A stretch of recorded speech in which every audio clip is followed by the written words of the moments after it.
Hey everyone, welcome back to Enforcer and the Dude. Paul Morris, Russell Ingall coming at you from the Norwell Motorplex in sunny Gold Coast, Australia. So, mate, we've got a show lined up, haven't we?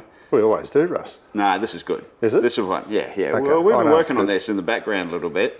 And so we're going to be talking very soon to someone that has just been absolutely killing it and deserves all the accolades that he's currently getting.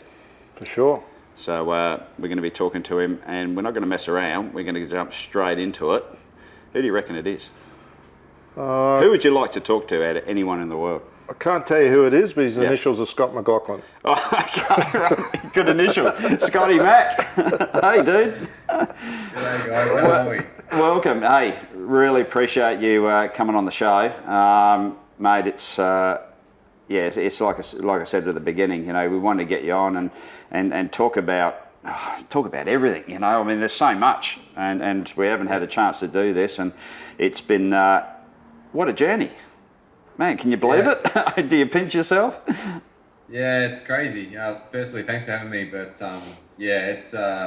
it's awesome. You know, I'm sitting in my hotel room right now at Indianapolis. I'm 2 minutes away from the racetrack, and I'm going testing at the Oval for 2 days over the next few days. So it's crazy. And to drive one of the captain's cars in America is pretty special as well. So, you know, I'm certainly pinching myself, but I'm working bloody hard to, you know, it's not just a dream. It's now reality for me. I need to make it happen. I need to work hard to continue getting results because there's another young chap or lady or whatever wanting to nap at my heels for a pretty coveted seat. So I'm working hard, boys, but it's been a hell of a journey, up and down, but I'm pretty pumped with it all right now.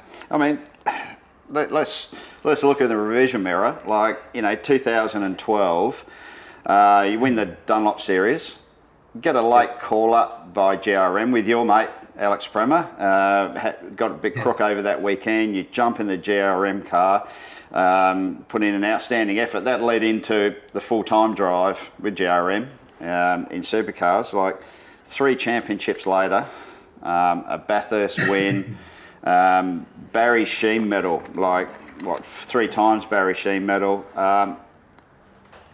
You just dusted everyone here. I mean, you achieved everything that you wanted to, and in New Zealand as well, in your hometown. Get the gig. Well, you made the gig in IndyCar.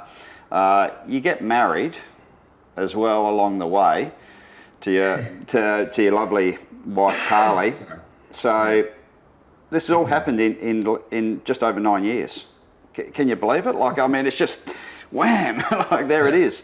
Yeah, when you put it in that context, you know, like 9 years it is, you know, it's I think the other day it was 9 years since my first supercar win at Pookie, you know, in 2013 there. It's crazy. It seems so long ago, but it's also so, you know, it's gone so fast. You know, it's been crazy. I've had a lot of good people that have helped me along the way. You know, Gary Rogers, you know, for one, for giving me my start there, and you know, when no one else would, you know, and you know, it was an awesome time there in GRM with the Holdens and then the Volvo, and you know, the Volvo was just, it was an awesome time in my career. You know, that's really what put me on the map. In some ways, you know, I was able to, you know, then at that point I was able to see, you know, got some attention from Roger Penske, and then the Penske deal happened, and you know, I sort of just fell on my feet because, you know, at the end of the day, Penske in 2016 and 15 weren't that great. And then when sort of Ludo came across and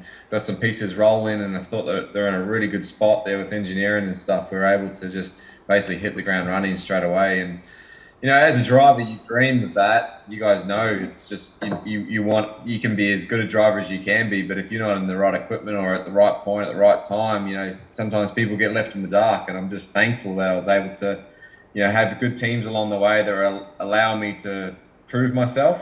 And then for me, it was all up to me to make sure I was fit, make sure I was ready to go. You know, I was able to, you know, have battles and come out on top against Shane in some ways. He'd come back, or, you know, win cup or whatever. We were able to battle all the way through. And, you know, even 2017, I lost that championship, and I could either have gone one way or the other. And I felt like I went the other way and really turned a negative into a positive. Went through, mindfulness. I worked on my mind. I worked on, psychology, a lot of things just to make sure I was a stronger race driver for it. And, and then eventually, Roger always knew my aspirations to come to America. I got the inspiration, I guess, from Marcus when he came across here in NASCAR. And I just wanted to, I loved American racing. I think it's just the big leagues. It's everything over here, big races. And, I'm very, very, very proud to be racing for, Roger here in America now.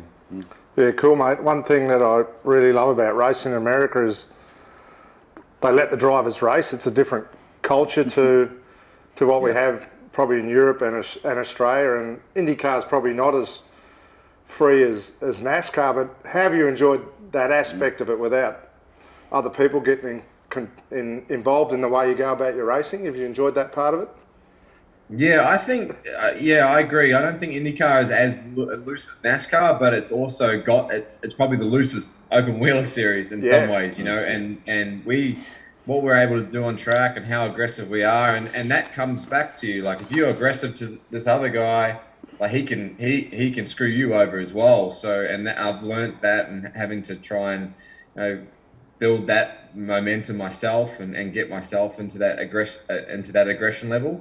Because you're so used to following the rules, so tightly in Australia, So, as you guys probably know, so it's like one of those deals where it's like I had to sort of learn, okay, I can get away with that, and then it's so you just slowly get, they're strict when they need to be, but they're strict in the right areas, and I think that's a good thing, and something that I think Australia and a few other categories could learn from for sure. It's a good point though, Paul, because I was watching the Bristol NASCAR dirt race the other night, and from the other weekend, and it was an insane race to start with. Like, I can't believe they actually do that, go through dirt and then go racing NASCARs on it.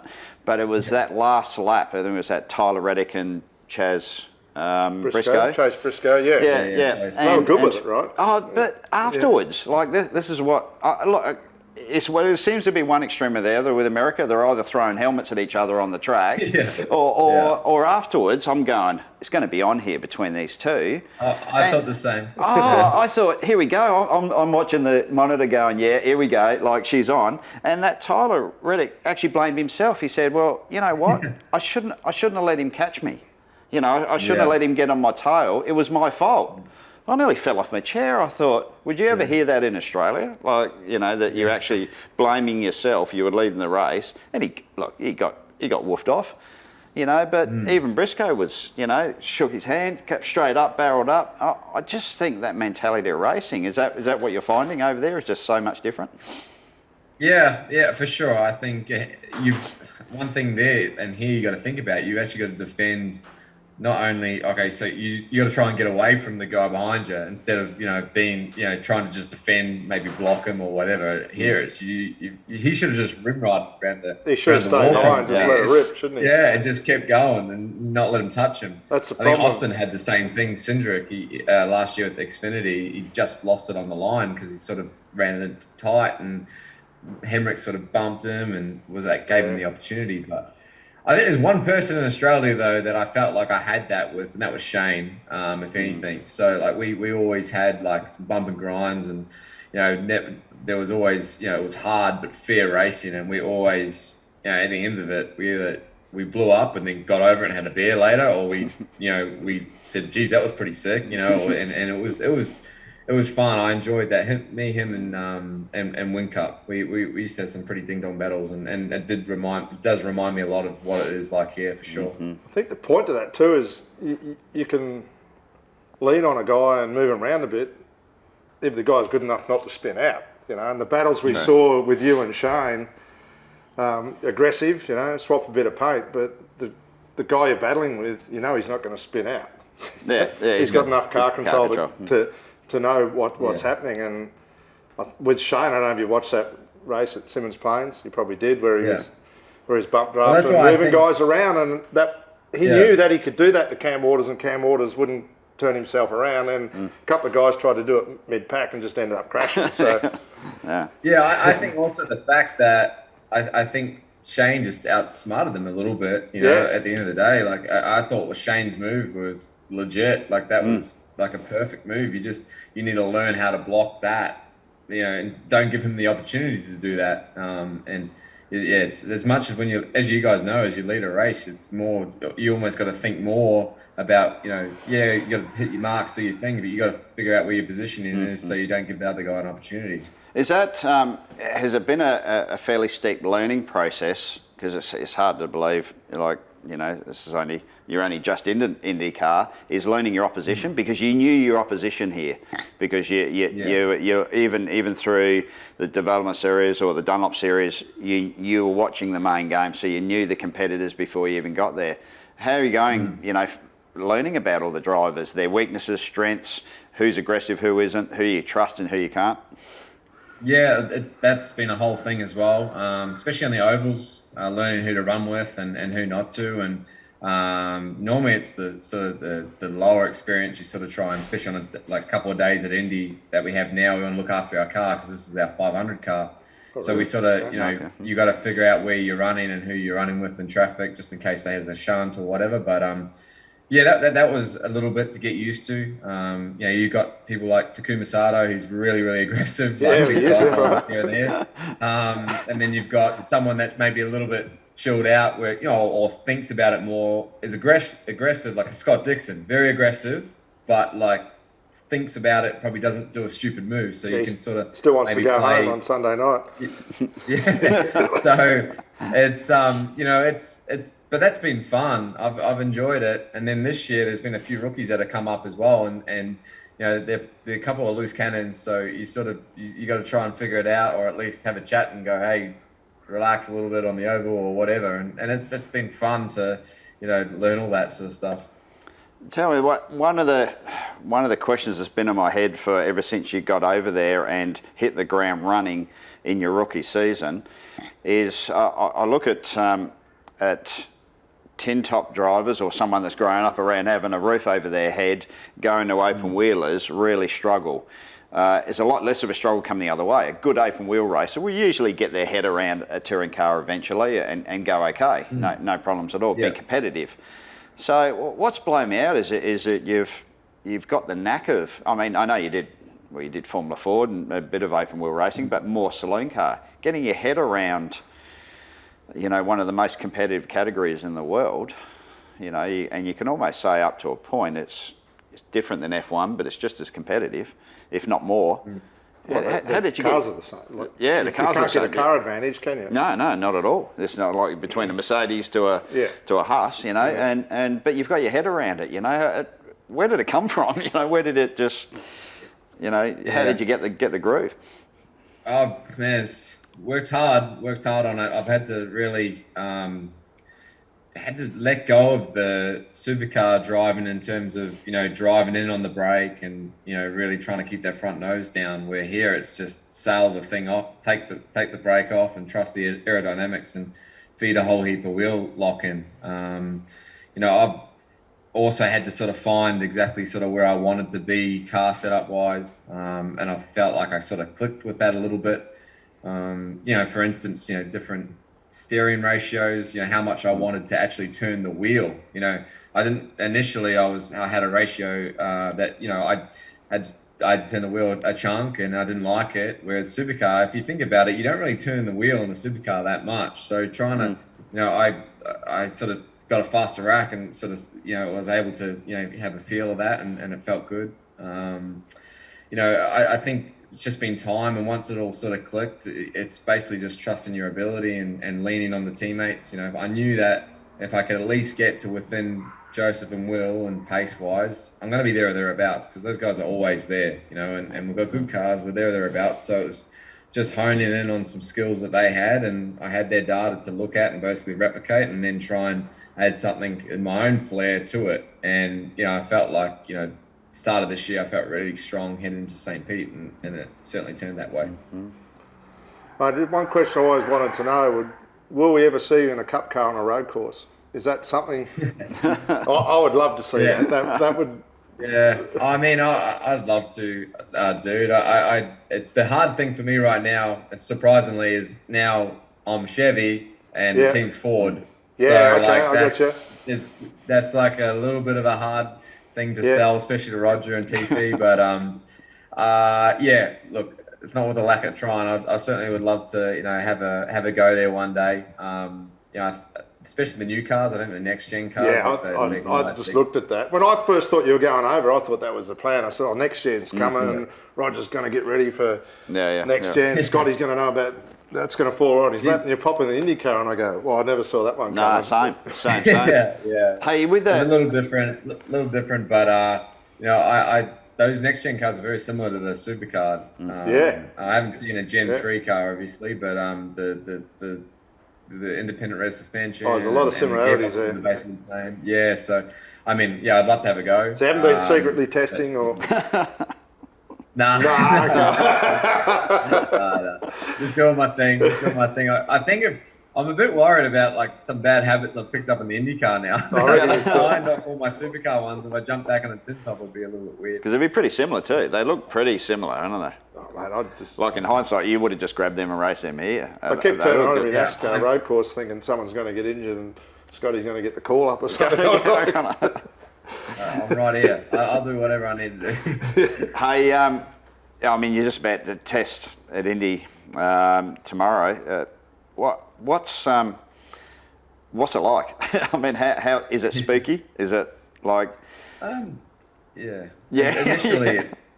Initially, it's like it's pretty full on, like the speed and what you're doing. But once you get into a groove, it's just second nature in some ways. But it's not until you have a moment or you're trying to slow the car down for pit lane or something like that, and you're like, shit, I'm going fast. This is wild. So, but it's fun. I've honestly really enjoyed the ovals the most, almost. I think because it's just been a blank sheet of paper. I've just gone, okay, that's how I got to drive it. This is how I want to feel it. Let's just get going. And trying to time my runs. That's what it's all about. The timing. Timing.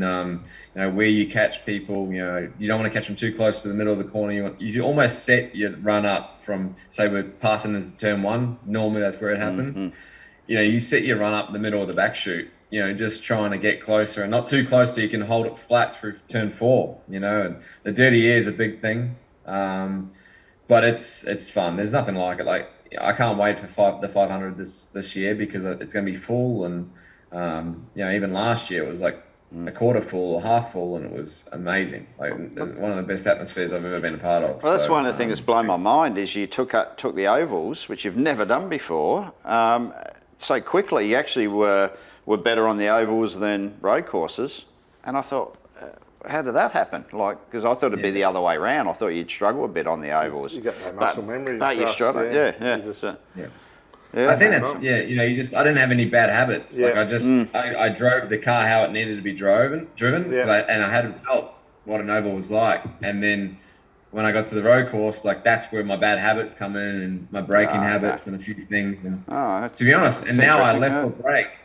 Oh, really? Left foot brake here now because it's like a go-kart. Yeah. And I've had to really build strength in my left leg. And because I'd never left foot brake before, apart from go-karting. So, trying to build strength in my left leg to push the pedal and hold the pedal down. That's another thing that I had to get used to in the road course. And the pressure initially that you've got to hit when you've got the peak downforce levels and then bleeding off the brake when the downforce comes off is, it's quite hard. So it's just getting used to that. Yeah, it's cool. One thing, racing in America, the Americans are pretty aware of the Aussies and New Zealanders and the history in the sport. Yep. And you go back to Danny Holm being at Indy. I know when I was over there mucking around, they were always aware of who'd gone over there, the impact we had as drivers, but also mechanics and engineers. There's a good culture, and the Aussies and the Kiwis are accepted as being pretty good at what they do. Have you experienced much of that? Yeah, last year we actually had a photo with all the Kiwis that are in the paddock. There was probably, there would have been 40 odd of us, really? 50 odd, and now with McLaren's involvement and Blair Julian, he's Scotty Dixon's old crew chief. He's now running Jimmie Johnson's car. Yeah, okay. There's a lot of lot of guys from Australia and New Zealand here. Luke Mason, he used to be the engineer for Will Davison at Erebus. He's now the performance engineer for Joseph. So he's basically, the 2IC engineer on Car 2. And the Americans have a hell of a lot of respect for the supercars and everyone down under. It's well talked about here, and certainly all the drivers are pretty well known, and anyone that sort of comes from the supercar series mechanic wise is held in pretty high regard. So it's a testament to our category down under, that's for sure. So they're a good bunch of people away from the track and drivers, and they're good guys, or they seem pretty down to earth. I mean, and the good thing about it is you've got such a star field in there when you look up and down the grid there, and XF1 drivers like Grosjean, and they're serious players, but they seemed. Grosjean, he had a really up and down career in Formula One, but even now you see him interviewed, and when you see people interviewed and they're really enjoying it, just his words, and he's gone, this is really good. Where's this been all my life? Got a chance to win. I suppose it makes a big difference. It just feels, it's really pure. It's like, you can have a bad qualifying, and there wasn't once that I came to the track last year where I thought I didn't win. The yellows, sometimes they can work for you. Different pieces of the puzzle for strategy, who runs. Sometimes when you qualify really good, the problem is when you do that, you've used an extra set of soft red tires. So if the red tires are actually the go tire during the race, sometimes guys that haven't really run them and that didn't get through Q1 have got two sets of red tires over guys that don't have any left. So, sometimes you can make hay from the back and start passing. You got pushed to pass, you've got all that sort of stuff. But it's the camaraderie between drivers and stuff and teams is pretty good. There's definitely Ganassi, Penske, it's a big rivalry, but it's respectful. Kind of how it was with DJR Team Penske and Triple Eight in that way. Same sort of thing. But it's funny here, all the drivers, we sort of, even my teammates, we do our own thing. I haven't seen Will or Joseph yet at the track. Normally at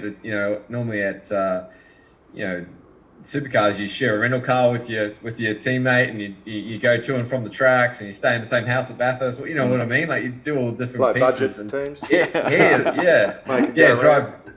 Ride bikes and whatever. But here you do your own thing. It's quite cool. You pick where you want to stay, you do what you want to do, and then you see it's like a work colleague. It's just hey man, how are you going? And you get on with it. It's your business. So that's how I enjoy that. Inner team rivalries, is there a bit there once you go on? Because I'm tipping there'll be a few people that, especially within your own team, you've rocked into town and gone, whoa.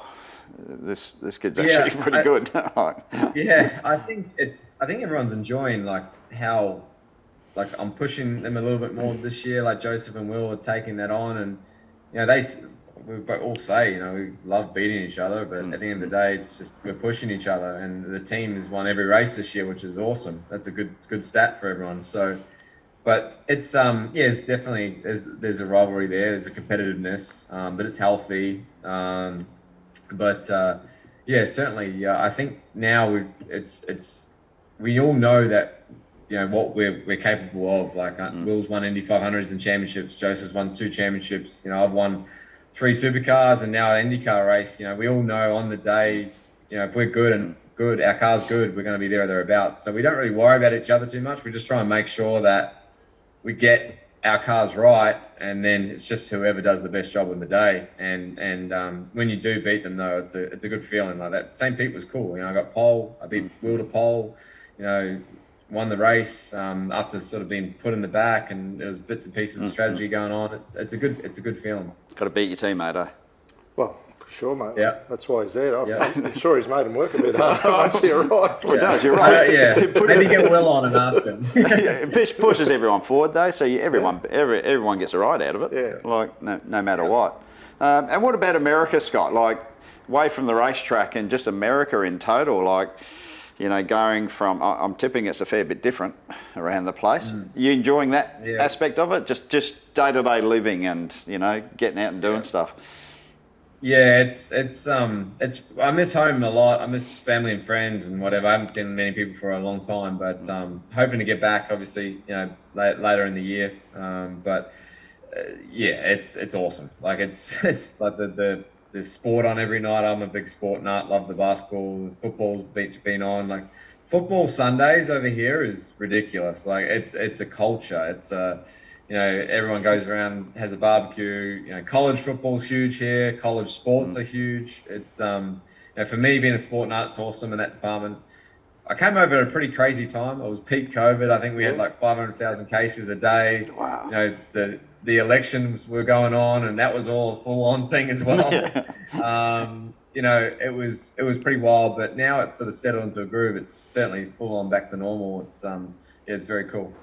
It was a big risk, going over. Like from what you had here. I mean, you were set for life here, but it's a big swing. And you talk about Marcus, similar, isn't it? Similar sort of things, I think Marcus probably had a bigger risk because he went over with no deal. No deal, yeah, sure, yeah. Yeah, that's right. And he just got sick of being told what to do in Australia. He's He was. See you later. He was, yeah. Scotty obviously, there was a pretty strong plan there, and obviously, Pensy could see that they got something special, and that's what he does. I'd like to ask you about Rick Mears' involvement, like in the team. He's always been there as a mentor, and Roger's kept him there, and you see him in the background working with the team as his driver coach or whatever his role is there. How amazing is that? Yeah, he's a mentor, That's and right. He's been with me from like every test I've had, especially on ovals. He's on my radio. He listens to everything I say. He actually has, when I first started out, he sort of listened to my feedback, and he was the one saying, "Hey, just take a little bit of front wing out, or just like get him some confidence before." Pretty cool. We get Like, too crazy Really? with him. That's cool. Pretty cool. Yeah, Like you see him he's, getting around the track, and he still wears his sandals because his feet hurt from all the shunts. Yeah, he's got no toes. Got no. No, he's an awesome guy, so down to earth, and so helpful, and he's become quite a close friend of mine, which is very special. Yeah. And I'll never forget my first test here at Indy. We went out and we watched Joseph on track. Joseph and Sato were doing laps for Honda and Chevy, and we sat at turn 3, and man, we just talked for like an hour, just like about everything from what it was like in the 80s, what the snake pit, like where they had the concert in the middle of the race, like what that was like back in the day, and his biggest crashes, his greatest races, like what he did wrong, what he did right. I've got a cool photo. Joseph sort of rolling into turn 3, and you just see me and Rick sort of pointing at him, and it's kind of very, very. I've blown it up on my wall at home. It's an awesome photo, and you don't realize how big that guy is. A full blown. He was, especially back in the day. He was a full blown celebrity, man. Like he was. Amazing guy. Like everyone knew about him. It was crazy. Turned down an F1 drive because he didn't like the lifestyle in Europe. Oh, serious? Said, I'll just stay and drive with Roger because I like eating hamburgers and hanging out. I've beaten Murray. I could win over there. I don't need to. It's unbelievable. He's dude. badass. Yeah, he's awesome. I've got another one for you, mate, which I've got to know about. Is Jimmie Johnson. Yeah. Right. Have you got to know him? Yeah. I mean, we try and it's me, Blaney, him, and maybe Bubba. Sometimes we play golf every Wednesday. Yeah. Oh, okay. So he's a really, really cool guy. He's actually helped us a lot in Charlotte, just learning the ropes, taking us to a few different bars, a few other things, just to like get to know people. He's got so many connections, as you know. Yeah. But really, really cool guy. And again, he's another guy. I just pinch myself, like just talking to him about when he won when he won the 7th championship, and he's you wouldn't even know though. He's just a very down to earth dude, and he's. When I was following him at Texas, like on his first oval, some of the moves he was making, I was like, far out, like big kahunas. Like, it was pretty impressive. Like it was very good, very good. And he's a similar background to Rick Mears, come out off road. Buggies. There's a few similarities there, and those guys, something to do with off-road racing and IndyCar or NASCAR. They're pretty good. But is he going to get going? Is he going to get quicker? How long is he going to hang around for? Is it? Yeah, I don't know. Without he's tipping certainly shit on the guy, I'd obviously just like to. No. He's definitely transition. His transition was very tough. Yeah. You know, obviously, you know that he'd driving the old stock cars for a long time, and you know, especially on road course, very different. I know for a fact he's really struggling with the braking and understanding that brake curve and being confident to be able to push the brakes. As you know, the NASCAR has basically no brakes. The old NASCAR, so he's building up to that. He's definitely getting faster, but the problem is everyone else is building up as well. Everyone's getting quicker too. But on the ovals, as you know, he's strong. He could be strong, easily, right? Could he win the 500? Yeah, he could win the 500. He's definitely someone that I'm going to watch for sure. He's strong, knows what he's doing, and Ganassi is got a strong car. So cool. It's interesting though, isn't it? Huh? It's interesting what you're saying, and that sort of goes back to what you were saying about the supercars and habits, but probably the habits that you got weren't as severe as what he's got, because like you said, NASCAR didn't have brakes. Well, you're young enough to relearn too. Well, they had brakes like the size of saucers on the things on the front. Yeah, so they're all on the rear axle, mate. They back them in and drive them off. And so he and they race on road courses maybe twice a year for the most part. You know, back in the day, when now they race on them 6 or 7 times, but it's pretty. It's been tough for him, and you know he did it a lot longer than I did. I mean, like you said, I've been in the sport 9 years, and he was in it for like 20 years. So it's just one of those. I'd deals. be starstruck over there. You know, you see, I've met singing celebrities, and I sort of go, oh yeah, okay, you know, whatever, how you going, you know. But those sort of guys, that'd be the ones where you'd stutter a bit, you know, because they're just large and light. But the cool thing about it is, like you said, they're just so approachable and they're normal people, you know. Dale Earnhardt Jr., you know, he's a mate of yours, you know. Yeah, he's a good mate. I mean, you don't get much bigger than that, and they're just normal guys, and that's what I think I like about America, and really wish back in my day I'd turn left instead of right, because it's just a cool joint, like, you know. So. Yeah. As long as you can drink beer over here, you go pretty good. You're right. So, yeah, and then I've been brewed up pretty well from my old man in Australia. So and Shane. It wasn't only the on track. Shane drinks ciders. Shane drinks ciders. Don't worry about him. Oh, does he? Yeah. Oh, that's soft. So. Is he really? Oh, that's a markdown. Get into him about that. Oh, well, I didn't know that. I thought he was a hardcore beer drinking, huh? Yeah. Oh, ciders. Oh, it probably has lemonade in them too. That's soft. Yeah, no good. So how are we looking for the Bathurst comeback? Yeah, I mean, as good as it can be right now. I'm struggling. I need to lock down my calendar. The biggest thing for us, we've got the 2.4 litre engines coming on board. So we're doing a lot of testing in the winter over here. So I'm just trying to figure out like when I need to be back in Australia and when I need to be back here and trying to work it all in. So at the moment, you know, it's thereabouts, but I've also just got to make sure that I'm on top of things here. Like my life's here now, so I don't want to jeopardize what I'm doing here to, you know, as much as I love Bathurst, you know, I don't want to, you know, affect what I'm doing here just now. I know I can always come back and race it, but just got to focus. You know, if I had won the race, I'd probably hadn't won the race, I'd probably be a bit more like, all right, I got to get back there, I got to do it. Tick that box. It's got to happen. But yeah, I've ticked the box. I just want to make sure I'm good here and put my best foot forward here at least. Jeez, I mean, you were leading the championship, you're only second. I mean, she's a big year. Like, it's game on. Like, I mean, And with Indy coming up, how are you feeling? I mean, I hate using that because I feel like one of these numbnuts reporters. How are you feeling? But you know, your car obviously, and you look strong. You must be up on the wheel a bit. Yeah, I'm excited for Indy. I think last year we were in that lead group, and I just had I sped in the pits. So I think you know, if I can just, you know, make sure we have a perfect day. And the 500 is very much like Bathurst. You can't have anything go wrong. You have to hit your marks and everything. Good pit stops, buy your ticket to the last stint, and let it happen. But I think, you know, the way that we performed at Texas as a team and myself, I felt really strong. We led a lot of laps, and you know, I think our car's going to be pretty good. So we'll see. But yeah, tomorrow and the next day will be a good idea of sort of where we're at. But no one will really know exactly true pace until Fast Friday, which is, you know, the day before qualifying. You know, no one turns the engines up and it's kind of like F1 testing, you know, in winter testing, no one turns the engines up, do low fuel runs right to the very end. So hopefully we'll be okay. What's your choice of milk, mate, when you fill in the... Oh, sorry, what's that? Your choice on the form when you fill in what milk you want to drink in Victory Lane. They ask all the drivers that, don't they? Yeah, they do. They send you a sheet and they go, hey, you want full cream skim, 2%, You're kidding me. whatever. No, that's such a great tradition. Oh, you're serious? Yeah, they make you choose it. Yeah, and at Until at Emo these fucked it orange up once and drunk orange juice and pissed everyone off, didn't he? Oh, did he? Exactly. Yeah, it's actually on the sheet. You can't pick orange juice. Like, it's literally down the bottom. So How would I go? I'd drink soy. That wouldn't go down well.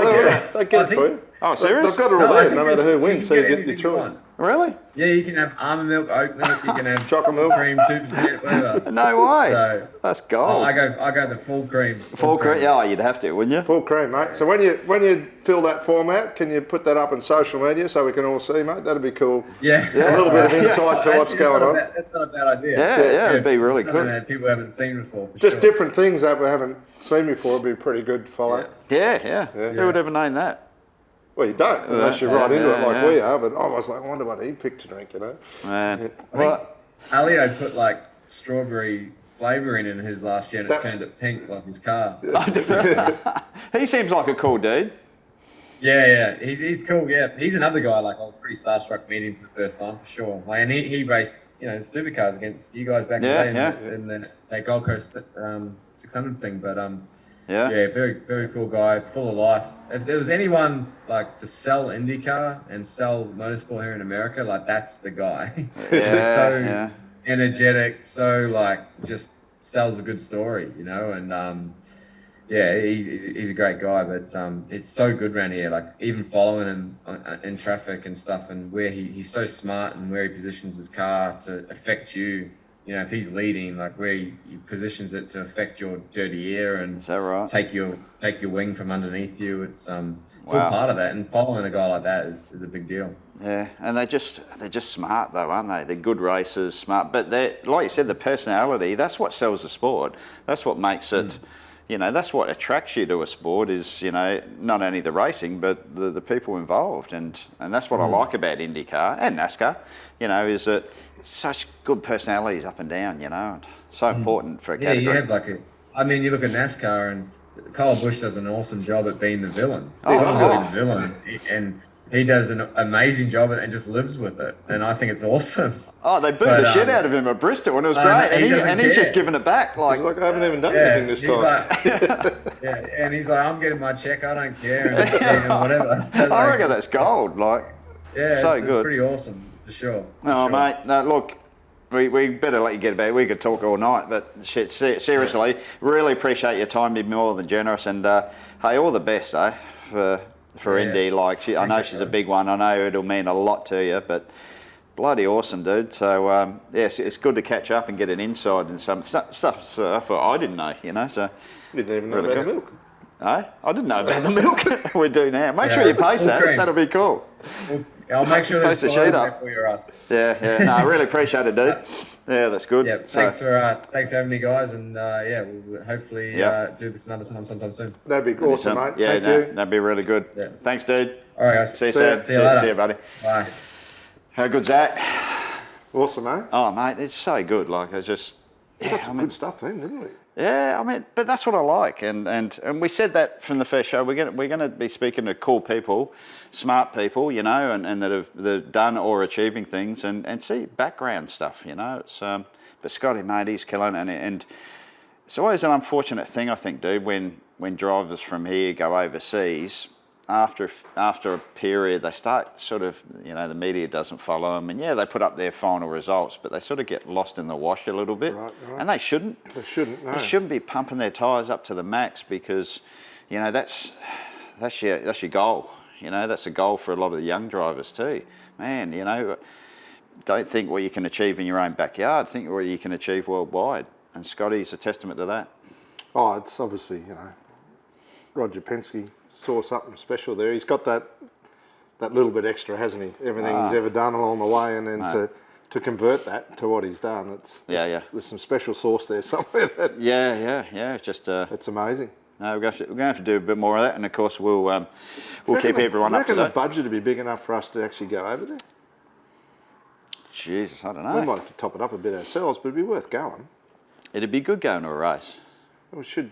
Be good going to a race with a handicap. Fortunate dude on tour in the USA. We get Boris Head to buy us an old police car or something. Yeah.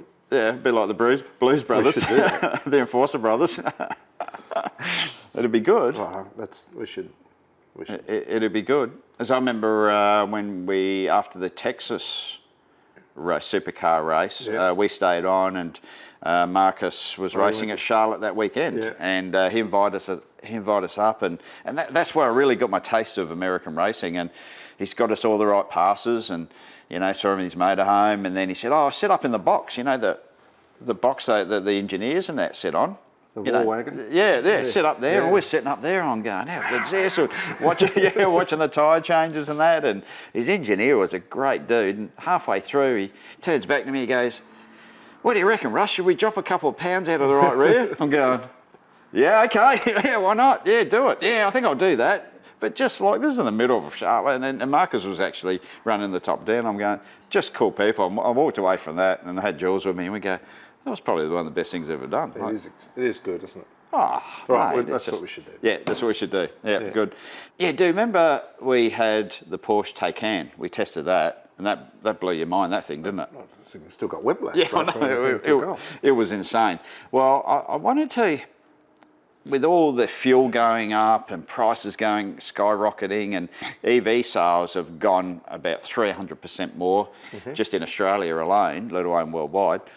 I thought now's maybe the time to look at it. Is it viable now to change over to EV full time? What's the performance of it like for a general, not a Porsche Taycan, but just a normal, $80,000, $75,000, $80,000, $85,000 EV. Run around town. Run it, yeah, and maybe pick it against some good old-fashioned V8 muscle car. Okay. A bit of a comparison. So I've lined something out on the track. So we're going to cruise out there, and I think you'll like this one. An EV versus old school. Okay. And I don't know what you've got me into now, but yeah, it'll work. Trust me. Let's go. Righto.